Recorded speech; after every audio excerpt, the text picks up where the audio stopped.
بسم الله الرحمن الرحيم نبي عليه الصلاة والسلام خديجان በሚያገቡበት ጊዜ የኸዲጃ እድሜ 40 ዓመት ነበር። የነብዩ عليه الصلاة والسلام ደግሞ 25 ዓመት። ነብዩ عليه الصلاة والسلام خديጃን እጅግ በጣም ይወዷት ነበር። እሳቸው በጣም ተወዳቸው ነበር። ነብዩ ሰለላሁ ዐለይሂ ወሰለም መጀመሪያ ጅብሪልን ባዩበት ጊዜ ወደ አጎታቸው ወይም ወደ በጣም ቅርብ ወደ ሆነ ሌላ ሰዋቸው አይደለም የሄዱት፣ ወይም ወደ አቡበክር ጓደኛቸው አይደለም የሄዱት፣ ወደ ኸዲጃ ነበር የሄዱት። ነብዩ ሰለላሁ ዐለይሂ ወሰለም ወህይ ለመጀመሪያ ጊዜ ሲወርድላቸው የነበረው ክስተት እጅግ በጣም ከባድ ነበር ለሳቸው። ሸፍኑኝ ብለው እየተርገበገቡ ሰውነታቸው እየተንዘፈዘፈ ነው ወደ ኸዲጃ የሄዱት። ምክንያቱም እቺ ሴት ከሰራዊት በላይ አቅም ያላት እጅግ ከባድ የማረጋጋት ብቃት ያላት ሴት እንደሆነች ያውቃሉ። ታዲያ ነብዩን ሰለላሁ ዐለይሂ ወሰለም አረጋጋቻቸው። አብሽር፣ መጥፎ ነገር አንተን አያገኝህም አለቻቸው። ከዛም ወደ አጎቷ ወረቃ ብን ነውፈል ወስዳ ያለውን ነገር እንዲያስረዱና ወረቃም የበለጠ እንዲያረጋጋቸው አደረገች።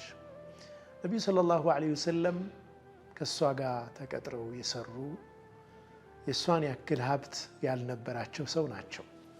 በጣም የሚደንቀው ግን ኸዲጃም በሀብቷ ከፍታ እንዳይሰማቸው በሀብቷ ምክንያት ከፍ አለችብኝ እንዳይሉ አድርጋ የመያዝ ኢሞሽናል ብቃት ነበራት።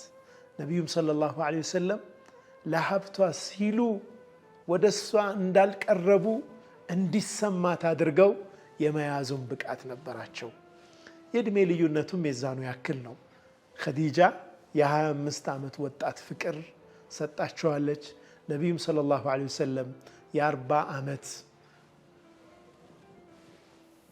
ዓመት እድሜ ያላትን ሴት መያዝ ባለባቸው አይነት ብልህነት ላይ ነበሩ ነብዩ ሰለላሁ ዐለይሂ ወሰለም። ነብዩ ሰለላሁ ዐለይሂ ወሰለም ኸዲጃ ከሞተች በኋላ ሊረሷት አልቻሉ። ዓመል ሑዝን ይባላል። እሷን ያጡበት ዓመት የሐዘን ዓመት ነው። ነብዩ ሰለላሁ ዐለይሂ ወሰለም በጣም ከማዘናቸው የተነሳ እሳቸውንም አጡ፣ አቡ ጣሊብንም አጡ፣ ጣኢፍም ሄደው ያ መከራ ደረሰባቸው። በዚህ ሁሉ ችግር መሃል ነው አላህ ኢስራእና ሚዕራጅ በተአምራዊ በሆነ መንገድ እሱ ዘንድ እንዲሄዱ ያደረጋቸው። ነብዩ አለይሂ ሰላቱ ወሰላም ኸዲጃን ሁሌም ያስታውሷት ነበር።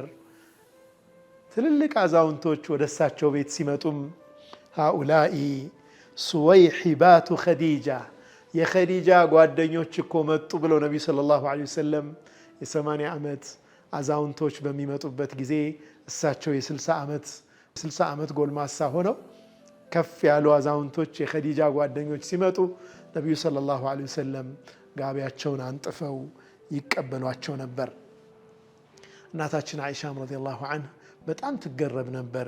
ምንድናቸው እነኚህ ሰዎች ሲሉ በጣም ሲያደንቁ፣ ሲንከባከቡ፣ ሲያከብሩ ስታያቸው ኢነሃ ካነት ተእቲና ዘማነ ኸዲጃ፣ የኸዲጃ ዘመን እኮ ትመጣን ነበር፣ እቺ ሴት እኛ ቤት ትመጣ ነበር በኸዲጃ ጊዜ ይሉ ነበር። ጊዜንም በኸዲጃ ይቆጥራሉ ነብዩ ሰለላሁ ዐለይሂ ወሰለም። ዘማነ ኸዲጃ፣ የኸዲጃ ዘመን የዛኔ ትመጣ ነበር እቺ ሴት እኛ ቤት ይሉ ነበር ነብዩ ሰለላሁ ዐለይሂ ወሰለም።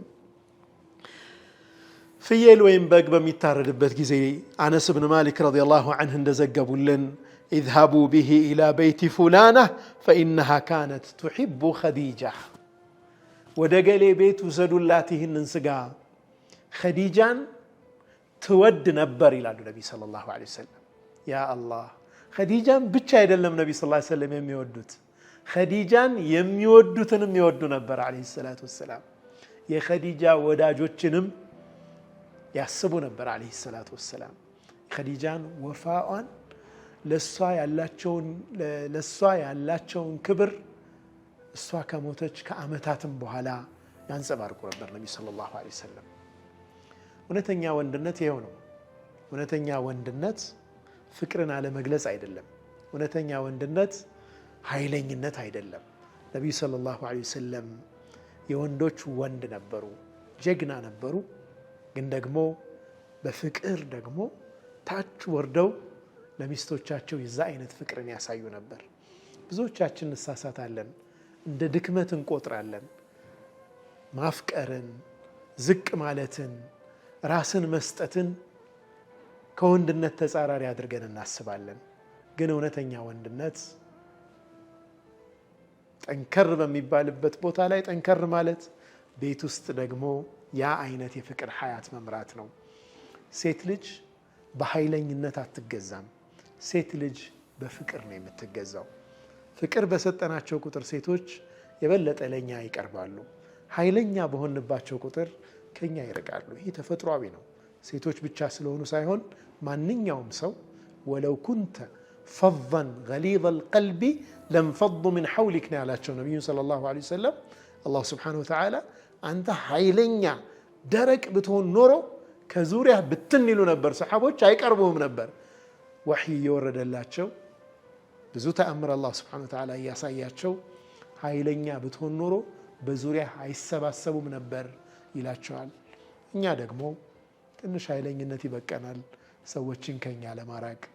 ነገር ግን ዝቅ ማለት፣ በፍቅር መቅረብ ትዳራችንንም ያሳምራል፣ ማንኛውንም አይነት ሪሌሽናችንንም የተዋበ ያደርጋል ማለት ነው። ወሰለላሁ ወሰለም ወባረከ ዐላ ሰይድና ሙሐመድ ወዐላ አሊሂ ወሰሕቢሂ ወሰለም።